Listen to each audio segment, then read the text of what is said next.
Good evening, everyone.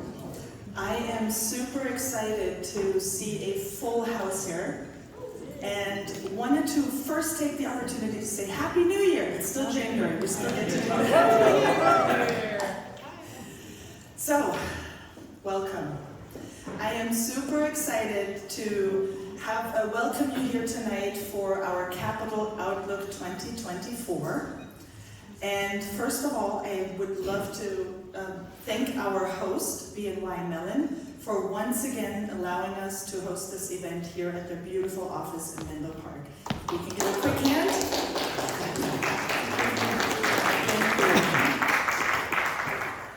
Now, if you're unfamiliar with ACGSV, we stand as the premier business-to-business networking organization in Silicon Valley, primarily composed of CEOs and senior-level executives. Our executive community enjoys exclusive programming, including monthly panel discussions that cover diverse and thought-provoking topics. Additionally, our 8 circles, each dedicated to a specific industry or vertical, offer a wide range of opportunities for networking, thought leadership, and professional growth. We are one of 61 chapters now, with over 15,000 members worldwide, offering local connections with a global reach. And just a quick mentioning of our upcoming events. On January 24th, our M&A Circle will talk about M&A in the artificial intelligence sector, a new era in the M&A market. On January 31st, our Young Executive Circle will meet up for its quarterly session. It's always held at a brewery, so fun. February 1st, we are restarting our Global Economic Circle, now hosted by our sponsor, Squire Patton Box, with a global outlook on 2024. And if you're interested in a C-suite guide to AI, join us and our partner Microsoft for our CTO Innovation Circle and learn to easily enable AI for your own small to mid-sized business or operating company on February 6th at the Silicon Valley campus of Microsoft. February 15th will be our next monthly event hosted at our newest sponsor, Barracuda, and that will cover the topic of the economics of cybercrime. We've expanded our extensive lineup of events with exciting additions. In March, join us for an insightful top 5 tech trends. This event will have trends that that will be, well, let's just say exciting to all of you. So join us for that. Brace yourself for the Exceptional Grow Awards in May. We're on the last legs, so to speak, of confirming the date, but most likely on May 9th. So we hope to all see you at the Microsoft campus in Mountain View for that event. And last but not least, and it's my pleasure to announce, you are the first to hear it because we just signed contracts today. We are going to host our first annual conference, our first ACG conference, titled the ACG Silicon Valley M&A Tech Connect. That will take place at Levi Stadium on October 1st and 2nd of this year. More info to follow soon, but we hope that you can all join us for this event. It's going to be a fabulous event filled with all sorts of football and tech-related events. So join us for that. Now, for all the upcoming events, please just look at our website and contact us if you have any questions. Now, enough of me. Let me introduce you to Mark Jameson, a senior wealth manager here at BNY Mellon. Thank you, Mark, for your support throughout the years of ACG Silicon Valley and for continuing our tradition of hosting the Capital Outlook here at your office. And I will hand over now. Enjoy. All right, well, I'm not going to use the microphone, so you can take that away. Hopefully you can all hear me. But thank you, Yvonne, and we have appreciated our long-term partnership with ACG. We do this as an annual event. We've had a great over the last 6 years. We took a couple years off. But this Capital Market Outlook is very popular. It has been very popular. And it's interesting, usually if you do an event like this and you invite 100, you get 100 people to confirm you'll probably get, you know, a 30 to 40% drop off, just people, you know, last minute, I've got something else to do, I'm not sure if I want to drive. But I gotta tell you, this panel is pretty amazing, just looking at everybody's, you know, biography, and we had about, I was looking at the name tags over there, it was probably like a 10% fallout, so that was pretty unbelievable. But a few housekeeping items: if you do need to use the restroom, go out the doors that you came in. There's the bathroom is located in the back corner. For the panel event today, we're going to start here in a few minutes. We're going to run at about 6:30, 6:40 with the panel responding, you know, to moderators' questions, and then we'll move forward and you know, have questions from the audience. About 7 o'clock, we're going to, you know, have a reception. They're going to bring out some nice little goodies on this buffet table here. So we invite you to stay after the panel, not as long as you want, but the reason we really partner with and love partnering with ACG is our clients look familiar, right? And this is a wealth management office for BNY Mellon, and we work with entrepreneurs, private business owners, corporate executives that have all had a significant liquidity event, and they changed their ownership in a company, you know, for a public stock. So we answer questions for these entrepreneurs and people that are going to have a liquidity event.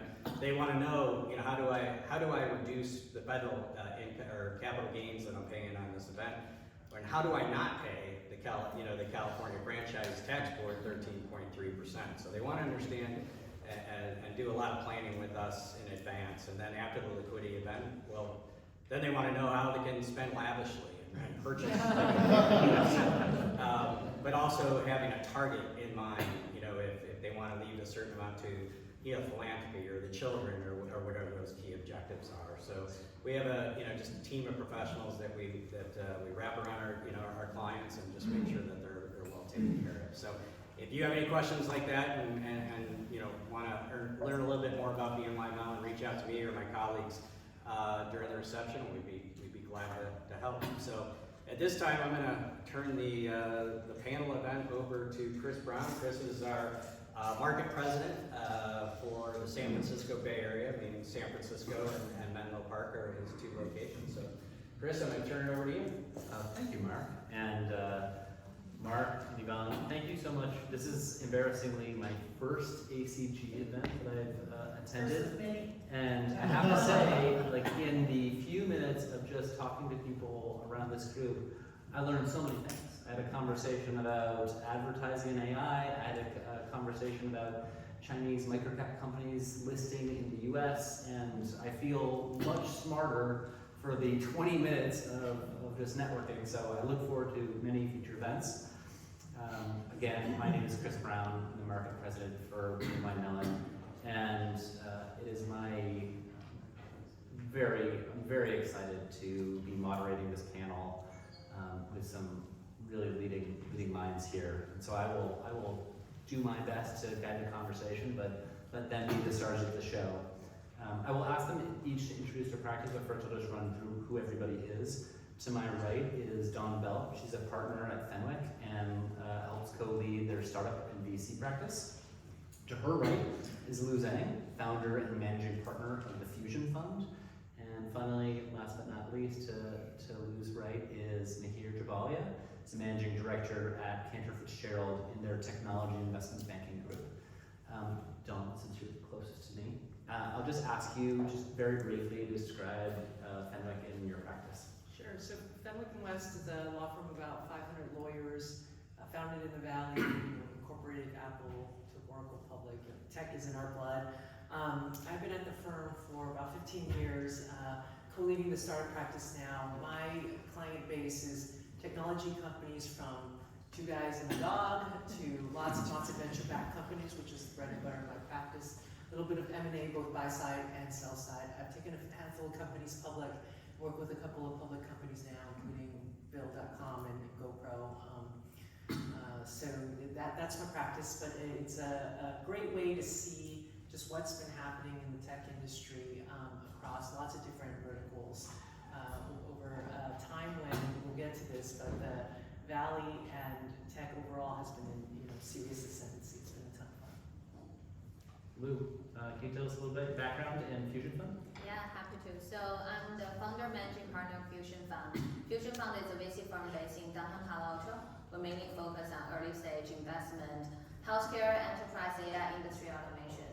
No sexy like consumer crypto stuff, but we're very nerdy and passionate about supporting and helping technical founder really using technology as a tool to drive for industry automation and industry efficiency improvement. So I started the firm back in 2015. So in the past 8-9 years, we've been invested across the United States, a little bit in Canada, have over 82 portfolio company under management, and also total fund size a little bit over $320 million. And before I started Fusion, I was an entrepreneur, so I was on the other side of the table. I was originally a mature scientist from Stanford University, and patent won my research and leveraged the patent, built a medical device company called Acetone, which I eventually sold it to Boston Scientific. After I sold the company, both of you asked me why eventually start my own VC firm. I hated VC when I was a founder, but also later, after I sold my company, when I was doing angel investing with my personal capital, I found amazing opportunity as a venture capitalist, the broader horizon of empower so many different type of tech innovation at the same time. It's really fascinating. And meanwhile, back in 2015, that's really the starting point. If you look back, that's the starting point of the after internet, the new round of technology innovation. So very lucky, at the right place, at the right time, and start a VC firm. I'm working with a group of awesome founder, being grown together with them. Mihir, a little bit about Cantor Fitzgerald and the Technology Investment Group. Sure. So Mihir Jabali, I'm a managing director at Cantor Fitzgerald in the Technology Investment Banking Group. The firm is about 12,500 employees headquartered in New York. You may or may not recall we were one of the firms that was massively impacted by 9/11. We were in floors 103 through 106 of the World Trade Center, and we lost 600 employees in one day. And to this day, our CEO, who was the CEO, that he actually decided to take his kids to work and was not at the office. But to this day, we donate the entire revenues of the firm for one day, and all the employees give up their wages for one day, and we donate it still to the 9/11 Foundation. So, yeah, the firm is a full-service investment bank, kind of headquartered in New York. We cover about 500 public companies and research. Last 4 years in tech, we've raised about $40 billion for tech companies. So these are companies where we've taken a lot of companies public, we've advised on M&A, we've raised companies, private rounds for companies, late-stage private companies. Generally, we're raising private rounds 50 to 200 million. We'll take companies public. We raise capital for public companies. We do debt, equity, convertibles, all of the above. So it's a classic investment bank. I spend 100% of my time in technology, and specifically in cybersecurity and infrastructure software. We have other bankers who cover other verticals like semiconductors, electronics, etc. And we also have a pretty big healthcare group. I've been in the Bay Area for 25 plus years, been a banker for 25 years. I've taken a lot of companies public over my career, advised lots of venture-backed companies, private equity-backed companies on M&A, as well as public companies. So that's a quick background of myself, as well as Cantor Fitzgerald. So I'm only going to ask one more question, but it bounces back to the group. But Mihir, so tell me a little bit about what you spent most of your time on in 2023, and as you look forward into 2024, how you think your kind of day-to-day focus might be different. Yeah, so 2023 spent a lot of time with a lot of interesting companies, which 2022 was a very difficult year for a lot of these companies, and 2023, surprisingly, there are a lot of really good companies out there. We do a panel event, we do a fireside chat every month where we host some very interesting companies. I'm happy to report that there are tons of companies which are doing north of 100 million in ARR. There are companies, we are taking a company public right now, which is a Bay Area company right here. A company that has gone from 0 to 750 in ARR in 10 years without any acquisitions. Founders running the company. So the point is, I think there are some really good companies out there, and some of these companies will go public, some of them may get acquired, but I think what is fascinating is under the scenes there are founders and management teams that have built some amazing, they're well beyond a startup at this point, but they've built some amazing businesses. How about you from an investing side? How was 2023 defined, how we think of it, and 2024, what's on the horizon? Yeah, so 2023 is one of the busiest year we have in terms of early stage investment. Of course, the big elephant in the room is artificial intelligence. I think we have some discussion for this kind of regarding AI as well. So last year, there's lots of new company came out within AI domain. But on the other side, it's really important for both investor and founder to understand what are the opportunity goes to the large corporate, what are the true opportunity for smaller startup. So for looking forward to 2024, I think compared with 2023, the good thing is the market landscape gonna be more clear. So now it's not only us, 2023 we're very clear on, okay, what we shouldn't touch, what we should. I think now there's broader, no matter innovator or investor understand where to allocate capital. So we'll see more concentrated capital, concentrated resources to focus on the right industry focus. But meanwhile, valuation will be higher. So I think this year gonna be an interesting year to see some of the company be able to raise sizable round even at an earlier stage. Another thing I'm really looking for in 2024 is merger acquisition, zero domain. So 2023, I heard the total number of over $1 billion size merger acquisition for life science is 17, which is quite big already. So I think now large corporate understand the best way to integrate innovation is not necessarily try to do it themselves. Take lots of money, meanwhile very slow potential liability issue handling very sensitive customer data. So now they are more open to empower their CTO with much bigger allocation budget, even over $1 billion for merger acquisition and contract. So that would be really good news for startup. Dylan, from your vintage. Yeah, you guys are more optimistic than me. Part of that is because I'm the lawyer in the room. But in any case, the 2023 was a year of a little bit of a reset, I think. Things were definitely slower. It was harder for most of our later stage companies to raise money. Part of that was also not being able to raise money at the valuations they wanted after coming off the highs of the earlier period. So a lot of that is just a bit of a reset and getting realistic about what the situation was like. I would say that on a positive note though, it felt like a really good time to start a company. The number of great company ideas, founder teams that I was meeting with was really impressive. And part of that is, I think it became an easier time to hire. There are better tools. Everything is a little bit less expensive in that realm. The opportunity cost of just working at a company, that wasn't as good, I suppose. So people were out there starting companies, and I think that was positive. 2024, I don't know. I mean, I think there's going to be a little bit of more of the same. I hope that things will be, we'll see more transactions. We'll see some of these early stage companies being able to raise money. I think there is a lot of, I'm sure you can talk about, a lot of capital actually out there looking for places to go.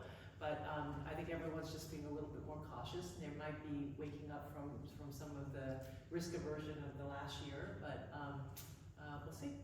So, here, John, we're going to see IPO activity this year? So just to put things in perspective, last year there were 154 IPOs compared to 1,035 IPOs in 2021. Wow. Okay. That's less. Yeah, so how many of those were How many of those were SPAC IPOs? Yeah, how many of those were How many of those SPAC companies IPOs? are still around?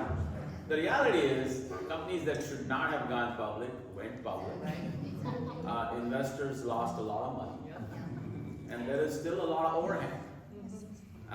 The public markets have actually been fairly resilient. If you look at S&P last year is up 24%, NASDAQ is up 43%. So people, and I think we are macroeconomically, we are in an environment where the Fed's done raising rates. I think it's likely to be Fed cuts sometime in Q3, Q4. So I think we are in an environment where we're also in an election year. So we are likely to see a fairly healthy public capital markets environment. There will be companies that will go public. I mean, we are involved in several right now, and there will be more. But the bar to go public has become higher. Exactly. right? So right now, I mean, I've taken a lot of companies, I mean, you'll be surprised. I mean, in the valley, back in the late 90s, the companies would get to about 10 million in revenues a quarter, about 40 million run rate, and file a small S1 where they'd raise 40 to 50 million dollars, right? If you go back at Microsoft and look at Microsoft's S1, it's $50 million raise, right? Cisco, somewhere around 40 to 50 million. Yahoo. A lot of these were small IPOs, but now the bar has become much higher. I mean, I was on the phone today with the CEO of a company doing 200 million in ARR, and they think they're too small to go public. Because the bar right now is kind of 300 plus million in ARR. Now that's ridiculous. It's very high. For a company to go from 0 to 300 million, it takes a long time. But the reality is the IPO is more of a financing event. It's not really a liquidity event. I mean, I'll give you an example. We took Fortinet public back in 2009, and market cap at the IPO was 700 million. Today it's 50 billion. The reality is, I think you got to see that if the businesses are sustainable, then they will grow and flourish over time. But some of these SPACs that went public, some of these companies that went public through a SPAC, they were not real businesses. No. And so the investors have lost money. And I think that the SPAC party is over. Yeah. And so I think there are good companies. There will be IPOs this year. Though I think you'll start seeing more in the back half of the year versus the early part of the year. And some of these companies have gotten to a scale where they can't get acquired, or there's less than 5 companies on the planet that could acquire them. They've gotten so big, or the valuation has gotten so big, Yeah. there's like less than 5 companies that could acquire them. Yeah. So some of them will be forced to go public. Don, I'm curious to get your perspective, but here, do you foresee any reason to think that that dynamic that you just described, companies waiting until later, fewer public companies than ever, larger concentration in public equity markets, any reason to think that that trend would reverse? No, not really. There's also, so plenty of capital out there. The other dynamic is there is lots of capital out there. Companies are being able to stay private a lot longer. There are late stage investors who will invest. There are private equity firms who are willing to give liquidity to management teams, founders, etc. And there's over $1 trillion of dry powder sitting on the sidelines. So there's a lot of capital sitting on the sidelines. Now, I mean, some of these companies will go public, right? But it's not going to be, like 2021. I really agree that SPAC really messed up the whole liquidity market. Correct. Because even when we look at as early stage investors, we definitely get into the company with really reasonable valuation. But because of the too much capital, lots of $1 billion VC fund start to pushing the valuation up. And initially we thought, okay, 80% of the company is supposed to access so much acquisition. Because not only is because what are they IPO in terms of price, it's all about the technology and product itself shouldn't be an independent company. It's not a standalone company. It should be part of existing large company. But because of SPAC, lots of companies supposed to be a much acquisition target one SPAC and then mess up the whole market. I really echo what you mean in terms of this year the IPO market. I think it will be active because I saw the number. There will be 1,500 companies they have to either raise a round, IPO, or go bankruptcy this year. The late stage company. So they will be active. But on the other side, I don't know how many of the company will be able to hit the multiple to give some liquidity to the late stage investor. We do have company on the pipeline for IPO, but as you said, the bar is really high. The company gonna go this year for sure. They're making $2 billion ARR, so they feel very comfortable to go. But for others, when we really be in this conversation, it's really about the margin, the profitability, and also the hyper growth rate. So investors, yes, have lots of capital in the market because they didn't allocate much last year, but they're very conservative. They really are looking at the fundamental metrics. The story doesn't sell anymore. Yep. Don, from your perspective, you have an interesting vantage because I imagine companies are talking a lot about this year, next year. You see a whole range of maturity of companies. Yeah, so definitely companies are preparing. I talked about for a long time, companies staying private longer because they can get that late stage capital at very big valuations. And then you asked about whether that won't reverse. I don't see it happening soon, but at the same time, how many times are people just gonna get burned on these late stage big valuation investments, no liquidity at anywhere near the valuation they pay before that dies as a part of an investment model, right? So I think that's one thing kind of out there, but in terms of like companies getting ready, we have a lot of companies in our office that are getting ready, right? Like waiting, let's get everything in set up, from, you know, their financial controls and the team that they need to do it, and even preparing a registration statement and being ready and waiting for a window to open, and kind of hoping to hear from here and this type of colleagues that are like, now, go now, right? The investor appetite for these, will there be ones for a little bit smaller IPO? I don't know. I hope so one day. That would sort of, interestingly enough, I think that would fix so many things that are strange about the way that our I mean, here's explain that to me. So as like as a relative layperson who's looking at this, people like, you know, the IPO window is open when the IPOs start. So I'm always like, how do they know? Like, how do we know now is the time? And when you're advising companies who are thinking about going public and they'd like to do it sooner rather than later, what are you talking about current market environments? We certainly saw an incredible run-up in sort of broad index levels at the end of last year. You know, what are you looking at? Yeah, so, I mean, the market is there. I think fundamentally you have to look inwards and say, okay, we look at generally 4 things for companies that are even planning to go public. Number 1 is how big is the market, the total addressable market that you're going after. Because public investors want to see markets which are in the billions and growing and sustainable. Because they're not going to invest in some niche 300 million market, you know, that's just too small. Second, people look at who are the customers. Are these enterprise customers? Are they mom and pop customers? Are these customers that are going to be around? Are they sophisticated customers who have looked at all the alternatives and bought from this company? Third, people look at who's the management team and who are the backers, who's on the board, who's on the management team. Surprisingly, when people open an S1, they actually look at who are the people before they look at anything else. And number 4, which is very important, is what does the financial model look like? How predictable, how much visibility do you have in the financial model? And we were talking about this a little bit earlier. As a private company, you don't really care if you make a sale on, you know, June 30th or July 1st, but as a public company, you do care. And so public investors want to see that there is predictability in the model, visibility in the model, because if you miss earnings or miss EPS, stock gets crushed. As a private company, you don't really care.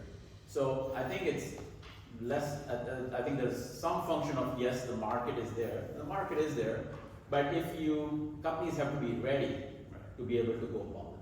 And if you look at companies that have done well even post IPO, they actually start operating as a public company even long before an IPO. I mean, I've had clients who, even as a private company, start having earnings calls. They start changing their comp plan for their salespeople, not just hitting their targets, but how close are they to their target. And they start having earnings calls with their investors, their employees. And so when they actually go public, it's not like some big aha moment. They have already been operating like a public company for many quarters. So I think it's more sort of, is the company ready? And if it is, the market is there. All right, so let's go to the other side of the funding spectrum. So we talked about IPOs. Luke, what 2023, the topic we all read about all the time was AI and the dominance of AI in terms of all venture funding. It can be more of the same in 2024? How will it feel different in terms of where venture capital dollars are going? Yeah, so definitely the launch of ChatGPT, I assume everyone use it, right? And also there's lots of other news from like AlphaFold, and also today there's a new article talk about now we could use AI to solve mathematical problems similar as a high school student. So there's lots of things evolving with the capability of AI. Last year, actually half a year ago, we were doing the internal discussion, including with the LP meeting. I make it very clear. So this time it's real, because the biggest benefit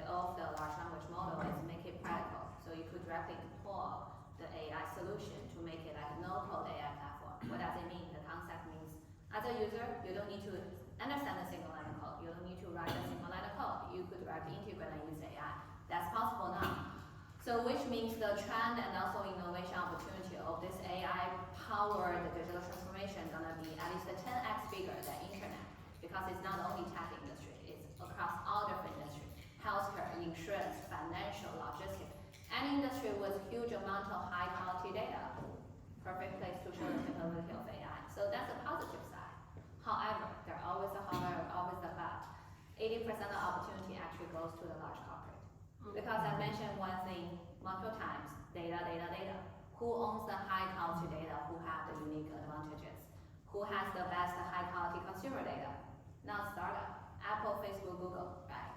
And the industry data, who owns it? Law firm has it, financial firm has it, insurance, healthcare company has it. So lots of opportunity can go with the large corporate, but even 20% left for a startup is still 10x, it's big enough.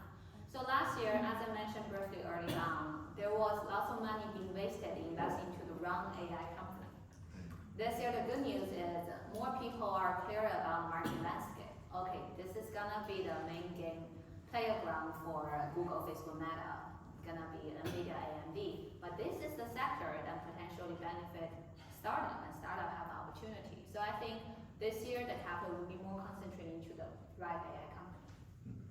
Another thing is, I remember it was like Mark was asking me, Lu, how many of your company are actually AI company? I'm like, if you ask me how many of my company, 82 of them are either using AI as one of the application, or doing infrastructure tech supporting AI ecosystem, probably 90% or even more. But we never call ourselves an AI fund, because AI is a super tool. When you have a tool, you should use it everywhere, but doesn't mean all the industrial application gonna generate a $1 billion opportunity, making venture backable. So for us, we choose healthcare, enterprise infrastructure, industrial automation, because this is the vertical gonna generate $2 billion opportunity. So we're gonna see more capital resources and talents concentrate onto this interesting vertical.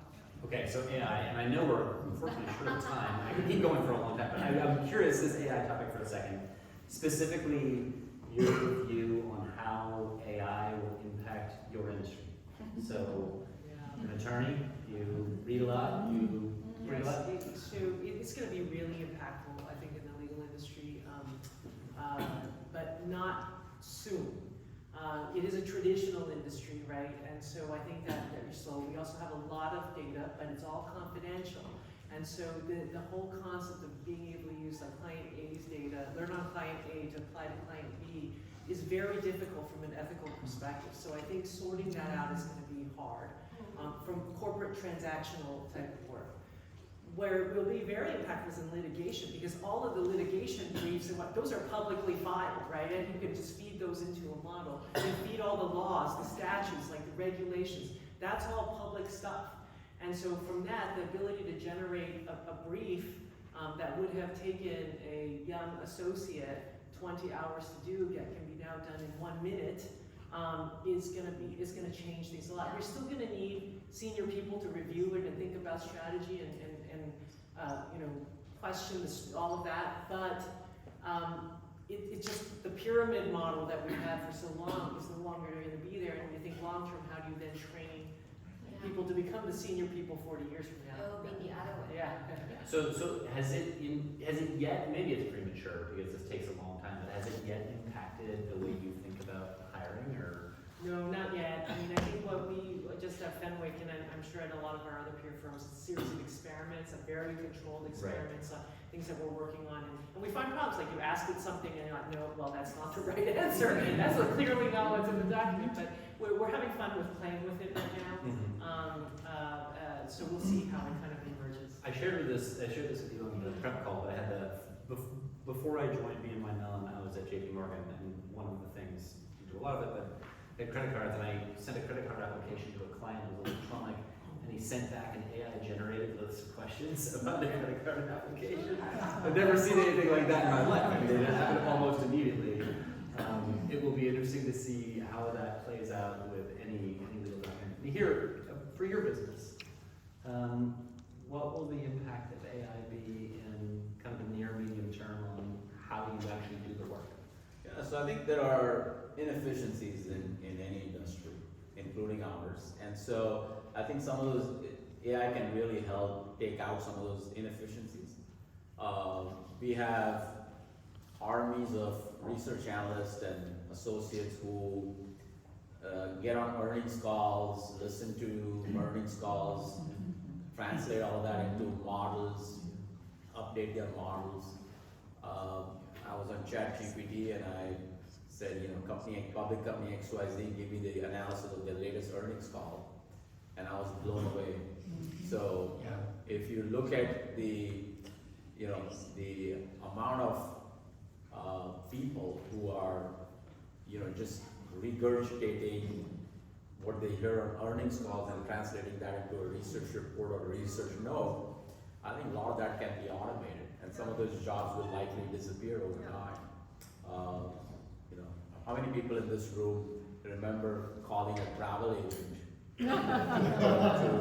to book a ticket? Right? I mean, we all did at one point, right? And now, how many people? Now they're coming back. It might be, but 99.9% of the reservations are made by people just by going to some website, right? So I think it's definitely going to have an impact. I do think it doesn't completely replace people completely, but some of the back office functions, which are more manual, likely change over time. Yeah.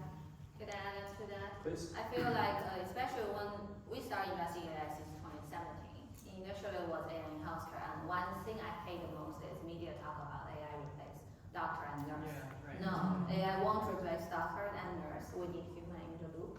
Even till now, with such a powerful large language model, generative AI, I think essentially in the near term, AI would replace task, not job. There's a difference between job and task. For example, for a nurse, it's a job. This nurse may have 100 different tasks per day, and AI could be a super powerful tool to help her consolidate some tasks together, directly work on some tasks together, instead of replace the job of this individual. And another thing is very important is still in the near term, it's hard to have one generic AI model to solve all the problems across all different industries. That's also the opportunity we saw for vertical application. We've been investing company, what they're doing is they retrain the model using financial data, make it financial specific large language model. So they could solve all the problems, not all the problems, they could solve most of the problems with very accurate answer. We have a company that focus on financial industry. Then you could directly ask, I need an earning report analysis for Q3. They will generate a report right away based on public data and your own internal data. Correct. And also there's company they're doing is retrain a model with the pharmaceutical data and life science data. Then that's a tool dedicated to serve pharma company. And they could answer questions like how to design a clinical trial for this new medication. Highly accurate, highly consistent, and also go with the compliance with the internal requirements. So that's a specific vertical focus model is in action in commercialization right now, and it will bring lots of value and also commercial opportunity.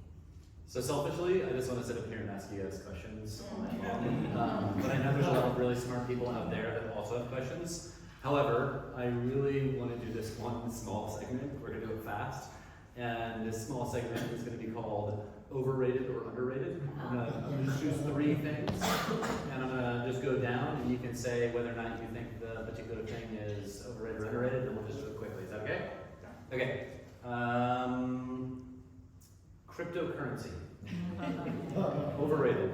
Overrated. Overrated. Easy. Maybe it's underrated because everybody says it's overrated. I've never Starting from the end, Taylor Swift. Underrated.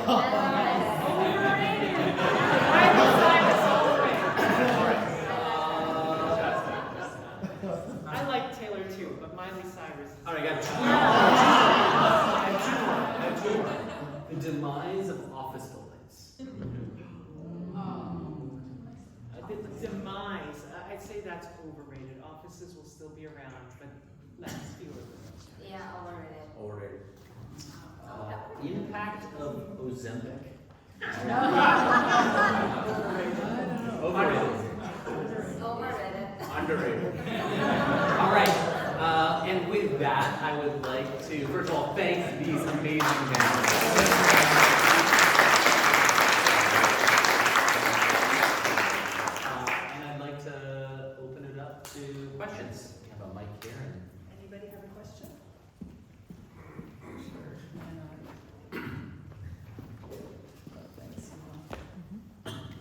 great panel and good moderating, thank you.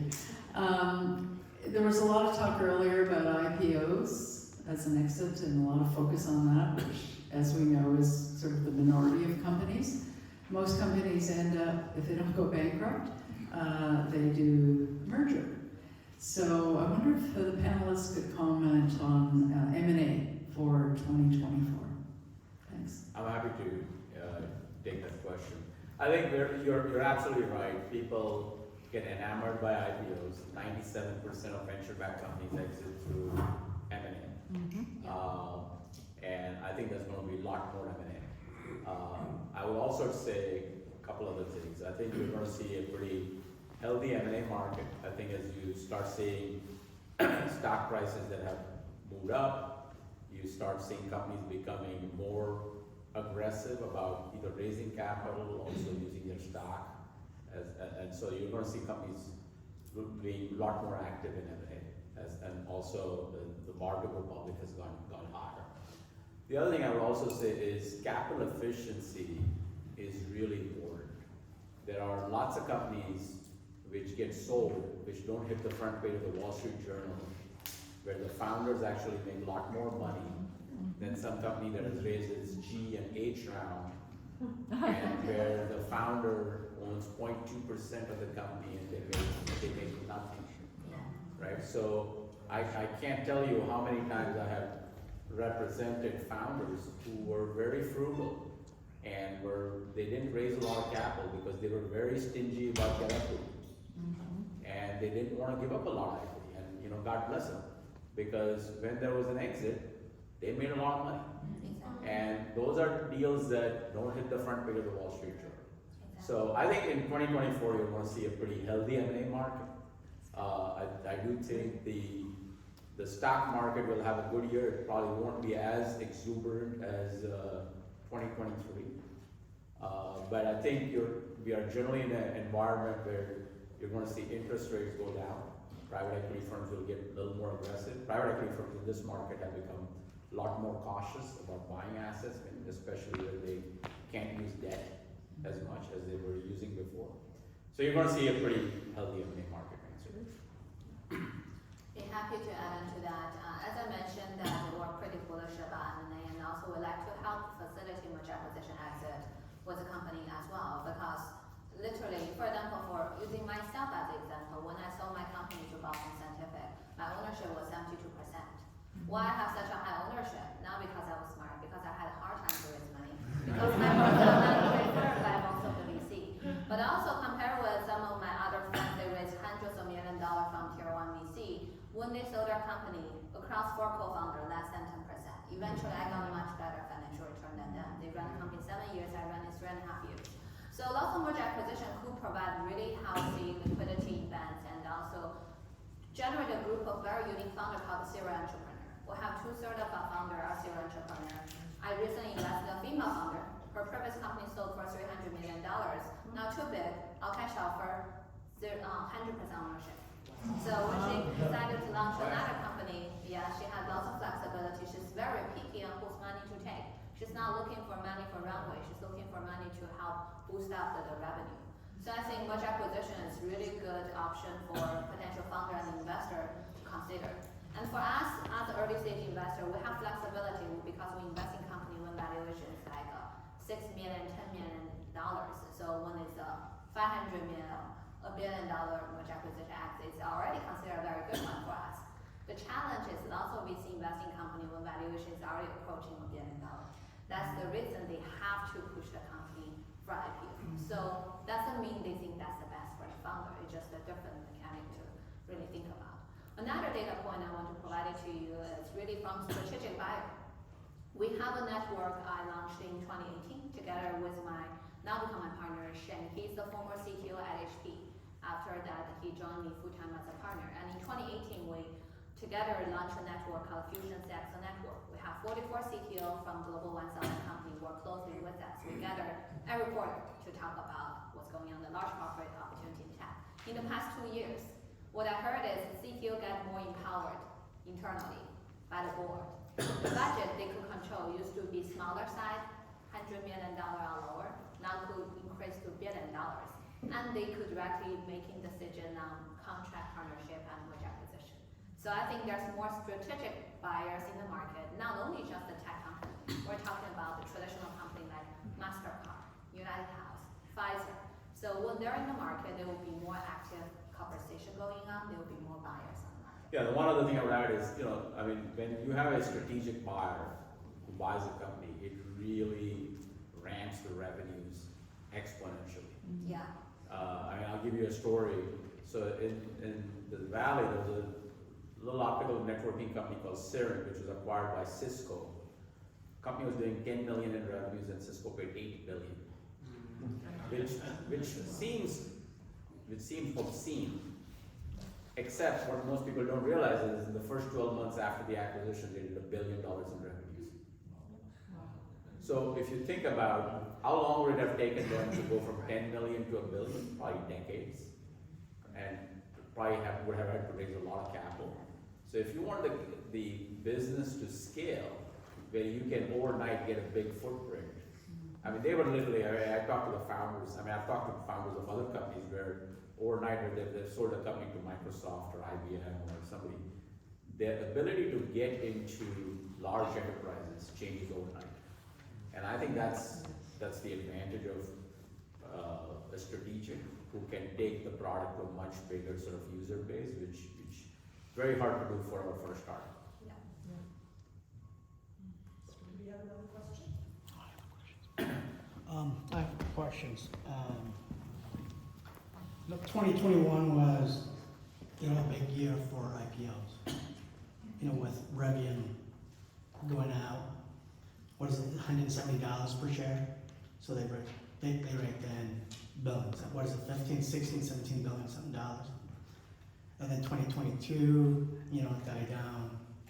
2023 picked up a little bit, right? There are a few IPOs, not major ones, but and what do you think of 2024 in terms of IPOs, and who's going to be, the biggest beneficiary? Any insight into that?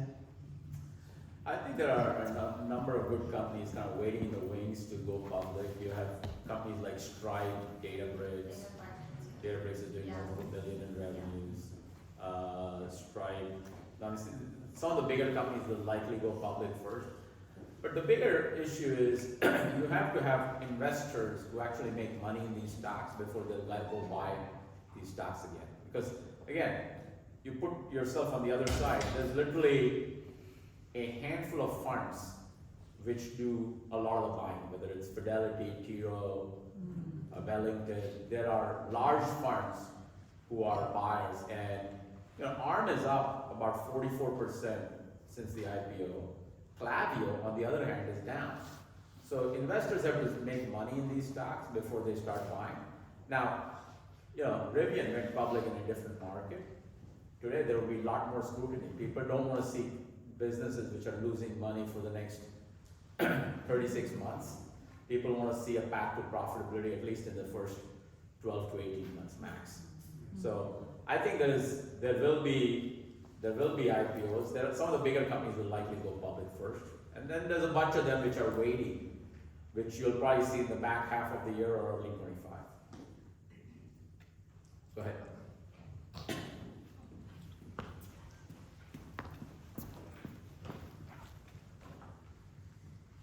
So great presentation. Quick question, what is the trend you are seeing in terms of investment in startups, US based, non-US based? Like what's that trend looking like, was in 2023, and what do you predict for 2024?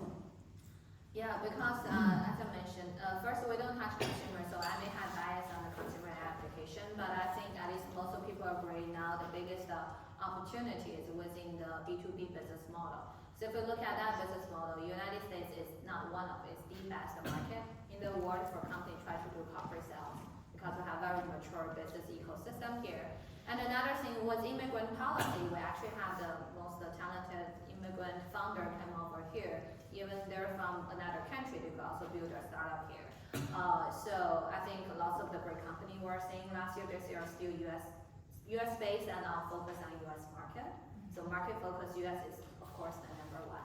In terms of specific technology trend, I talk about vertical AI application, right? I was really bullish about founder focus on applying AI to the traditional sector with huge amount of high quality data, build industry specific model. That's one opportunity. Another is more horizontally, it's really AI infrastructure. We've been investing in AI infrastructure for many years, and we all know AI is fascinating, but using lots of GPU. Why NVIDIA is so expensive? We're paying way too much for GPU. Second, we're using lots of electricity. We're using even more electricity than running blockchain. And also communication issue that we transfer too much data, lots of latency, less the data privacy. All these four challenges are opportunity for technology innovation. Edge computing solving latency, data privacy, governance, and network security solving the privacy issue.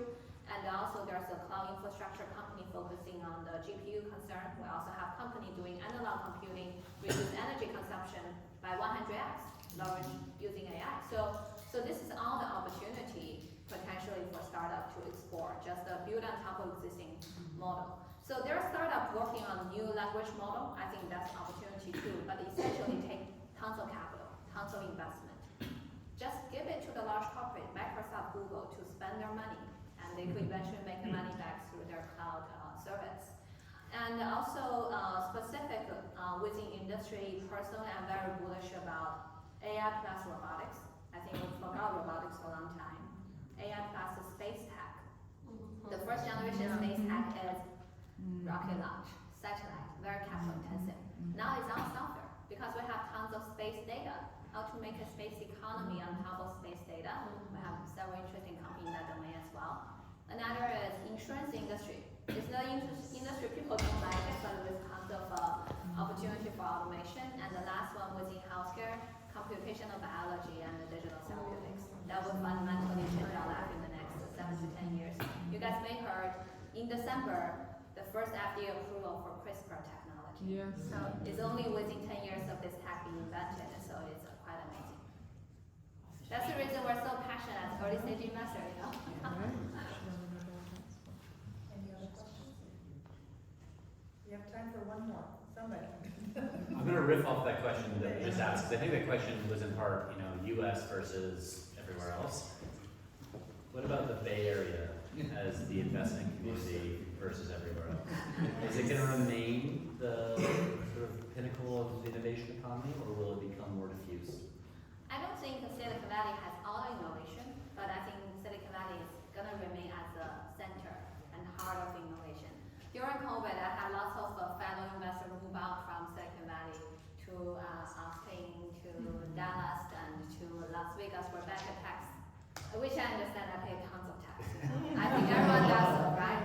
But when AI trend happening, look at the best AI chip company out here, best AI model company out here, cloud company is out here. So just within, we're in downtown Palo Alto. So when we think that, we're gonna host an AI dinner, and we could get 20 people on the table, the head of AI from Meta, Google, Microsoft, AMD, and NVIDIA. And the information they could share within the closed door discussion, you couldn't hear that in New York or Austin, even they buy them first class flight tickets, they don't want to fly over. Same thing like today, all the knowledge we share here, it's hard for people to gather outside Silicon Valley. Yeah. But on the other side, for the traditional sector, I think, yes, we still look at, we have 40% company outside Silicon Valley. Yeah, I mean, and there's still a lot of other things that are going on, and as Lou was talking about, the application of these technologies into other verticals is still critical, right? So, that will always be there, but I don't see the Silicon Valley, diminishing a lot anytime soon. That's a relief. Thank you. But we need better tax solutions, Yvonne, I will let you keep us on time. We're good. If we have one more question, please feel free to ask it. Otherwise, let's network somehow. Awesome. So let me just say this, Yvonne, I'm sorry, because it's hard to start out at such a high point. I feel like all future